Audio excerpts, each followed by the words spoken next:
Hi అండి, ఎలా ఉన్నారు? Welcome to my channel Hari's kitchen world.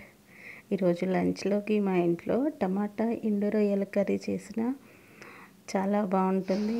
Non వెజ్లో అందరూ ఇష్టపడరు రొయ్యలు ఎండు చేపలు తినటము, కానీ ఇష్టపడేటోళ్ళకి మాత్రం ఖచ్చితంగా నోరూరుతుందని నేనైతే చెప్తాను. కాకపోతే ఈ రొయ్యలు ఎండు చేపలు ఎంచేటప్పుడు పక్కన వాళ్ళు ఈ వాసనకి నన్ను ఎక్కడ తిట్టుకుంటారో అన్న భయం అవుతుంది. నచ్చితే పర్లేదు, నచ్చకుంటే అయితే ఖచ్చితంగా తిట్టుకుంటారు కదండి. ఈ విధంగా మంచిగా రోస్ట్ చేసి రొయ్యల్ని క్లీన్ చేసుకోవాలి. అంటే తల తోకలు ఉంటాయి కదా, అవన్నీ తీసేసుకోవాలి. వీటిని వేస్ట్గా పడేయకుండా మొక్కలకు వేయండి, మంచి ఫర్టిలైజర్గా యూజ్ అవుతుంది వాటికి. తర్వాత కొన్ని హాట్ వాటరు మనం క్లీన్ చేసినటువంటి రొయ్యల్లో వేసి వాటితో పాటు కొద్దిగా సాల్ట్ కూడా యాడ్ చేసి ఒక 10 మినిట్స్ పక్కకు ఉంచాలి. ఈ విధంగా చేయటం వల్ల దాంట్లో ఉండే ఇసుక అయినా ఉంటుంది కదండి రొయ్యల్లో, అదంతా క్లీన్ అయిపోతుంది. మంచిగా నీట్గా చేతితో క్లీన్ చేసుకొని వాటర్ తీసేసి మళ్ళీ కోల్డ్ వాటర్ యాడ్ చేసి పక్కన ఉంచండి. టమాటోలు, ఆనియన్స్, గ్రీన్ చిల్లీస్ కట్ చేసి పక్కన ఉంచి ఆయిల్ వేడెక్కిన తర్వాతకి ఆవాలు, జీలకర్ర వేయండి.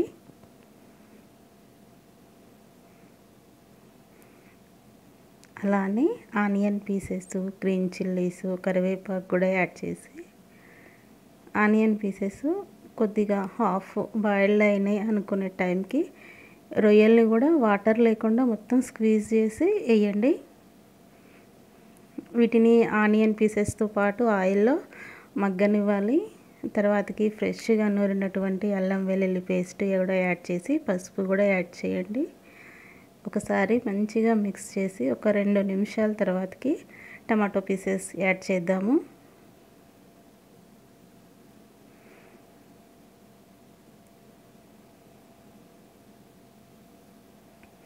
టమాటో పీసెస్ యాడ్ చేసిన తర్వాతకి మంచిగా ఒకసారి మిక్స్ చేయాలి. మిక్స్ చేసి టమాటో పీసెస్ నుంచి సాల్ట్ చల్లండి.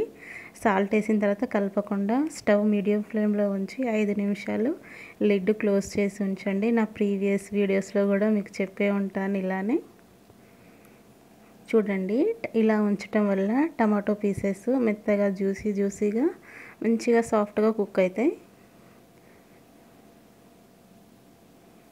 తర్వాతకి కారము, సాల్ట్ మనం ఇంతకుముందుకు ఆల్రెడీ యాడ్ చేసినాము, దానికి తగ్గట్టుగా మళ్ళీ యాడ్ చేసుకోండి. కొద్దిగా వాటరు, మరీ గ్రేవీగా ఉండొద్దు, మరీ పొడిగా ఉండొద్దు కర్రీ. తర్వాతకి ధనియాల పొడి కూడా యాడ్ చేసుకొని కొత్తిమీర కూడా చల్లి స్టవ్ సిమ్లో పెట్టి ఒక 5 నిమిషాలు అలా వదిలేయండి. తర్వాతకి ఈ విధంగా ఆయిల్ సపరేట్ అయ్యి కర్రీ మంచి ఫ్లేవర్తో మంచి టేస్ట్తో సూపర్గా ఉంటుంది.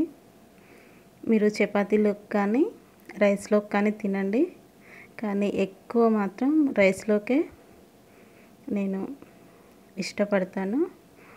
వేడి అన్నంలో ఈ టమాటా రొయ్యల కూర తీసుకుని తింటే అసలు నాకు చాలా ఇష్టం అండి రొయ్యలంటే. మీకు కూడా ఇష్టమైతే కామెంట్ బాక్స్లో తెలియచేయండి. అట్లనే మీ వాల్యుబుల్ సజెషన్స్ కూడా నాకు ఇవ్వండి కామెంట్ సెక్షన్లో.